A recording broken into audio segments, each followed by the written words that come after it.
Bueno, comenzamos el programa dándole cuenta a usted de la conferencia de prensa del llamado Grupo Interinstitucional sobre el derrame de petróleo en el Golfo de México, en el que se admitió finalmente, después de más de 2 meses que se comenzó a detectar el derrame, que el origen de este era una fuga en un ducto de Pemex y no las cosas que habían inventado, las chapopoteras naturales, el barco fantasma, todas esas cosas que nos dijeron.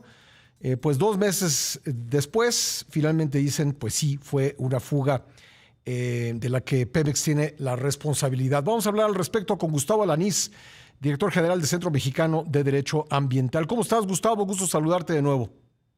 Hola Pascal, buen día. Muchas gracias nuevamente por la invitación. Ahora, hay que decir que en estos más de 60 días, pues sí hubo información. No hubo información del gobierno, pero sí de diversas organizaciones que con datos muy fidedignos nos dijeron qué es lo que estaba pasando, y lo que sucedió ayer pues fue simplemente la confirmación, Gustavo. Sí, Pascal, justamente tuvimos la oportunidad de platicar contigo y con tu auditorio hace algunos días y justamente lo que comentábamos contigo era justamente que teníamos las pruebas, teníamos las imágenes satelitales que nos indicaban justamente que del 7 al 14 de febrero, este famoso buque, el conocido como el Árbol Grande, que es un buque, para reiterarle al auditorio, que está especializado en reparar ductos, justamente, ¿no? Y lo que sucedió con este buque es que permaneció sobre el ducto, el Old AKC, de Petróleos Mexicanos durante 200 horas, ¿no? Por encima del mismo, pero fue muy evidente, Pascal, al mismo tiempo que mientras el buque estuvo ahí durante estas 200 horas, también estas imágenes satelitales, que hay que decirlo, son públicas, mostraban una gran mancha de petróleo en la zona. Entonces, lo que nosotros y otras organizaciones de la sociedad civil justamente lo que hicimos fue agarrar esas imágenes, interpretarlas y justamente a partir de ahí nos dimos cuenta que esto había iniciado en febrero y por eso lo hicimos del conocimiento público a través de un boletín de prensa, que ahí está y es más que evidente. Entonces, era claro, era evidente que era Petróleos Mexicanos y desde el principio también dijimos, esta información se está ocultando, ¿no? Entonces, las imágenes satelitales, reitero, no pueden mentir, ¿no? Y me parece que ante una situación tan evidente de esta naturaleza, lo que quedó muy claro para el país es que hubo un engaño, hubo un fraude, hubo mentira, Uh-huh. no solo a ustedes, a los medios, sino a la población en su conjunto, a la presidenta de la República se le mintió, a los propios altos directivos de Petróleos Mexicanos, y nos parece que esto debe tener una serie de consecuencias en función de las responsabilidades que tienen los funcionarios públicos.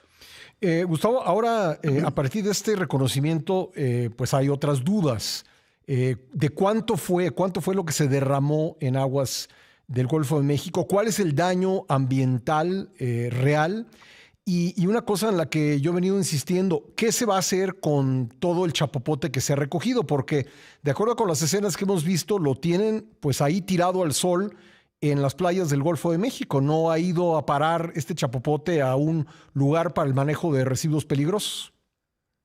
Sí, buenísima pregunta, Pascal. Fíjate que una de las cosas que también dijimos desde los primeros días es que nos parecía sorpresivo que el gobierno estuviera minimizando una situación de esta naturaleza, diciendo que no se había detectado un daño ambiental severo. Yo creo que esto está completamente también fuera de lugar y fuera de contexto por varias razones. Una primera, porque esto ha sido algo ya muy prolongado, ¿no? Estamos ya hablando, si fue el 7 de febrero, ¿no? Ya estamos a mediados de abril, entonces estamos hablando ya de casi 2 meses y medio, estamos hablando de 8 o 9 semanas que ha sucedido esto, y además, respondiendo a tu pregunta de hasta dónde está llegando esto, pues lo que tenemos contabilizado son alrededor de 630, 650 kilómetros de línea de costa, ¿no? Entonces, esto obviamente tiene implicaciones muy importantes sobre el corredor arrecifal, por ejemplo, del suroeste del Golfo de México, del cual además hay que decir, Pascal, y reiterar, dependen muchas familias. Tenemos contabilizadas alrededor de 16,000 familias que dependen de esto para su sustento. También, obviamente, como bien mencionas, está el tema del impacto ambiental, del daño, de la afectación, de la contaminación, del desequilibrio ecológico.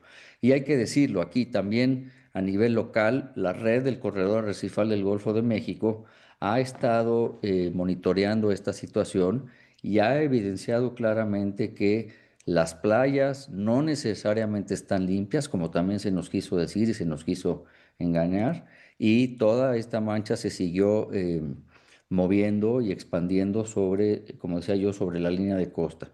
También reiterar, Pascal, que como lo dijimos en su momento, los pobladores se quejaron y se quejan todavía de que los trabajos de limpieza no son suficientes, que no son adecuados, porque además están llenando bolsas de plástico con estos residuos, los cuales están dejando en lugares que no son ambientalmente apropiados, ¿no? Ujú. Entonces hay que decir que esto también va a conllevar posiblemente a otra contingencia desde el punto de vista ambiental y posiblemente también una contingencia desde el punto de vista de la salud de las personas que están en estas zonas si estos residuos derivados de lo que sucedió no se manejan adecuadamente. Entonces, creo que hay que pedirle a la autoridad, ahora que reconoció esta situación, que tiene que actuar con la máxima certeza posible para efectos de poder llevar esta investigación a buen curso Ujú. y poder al final del día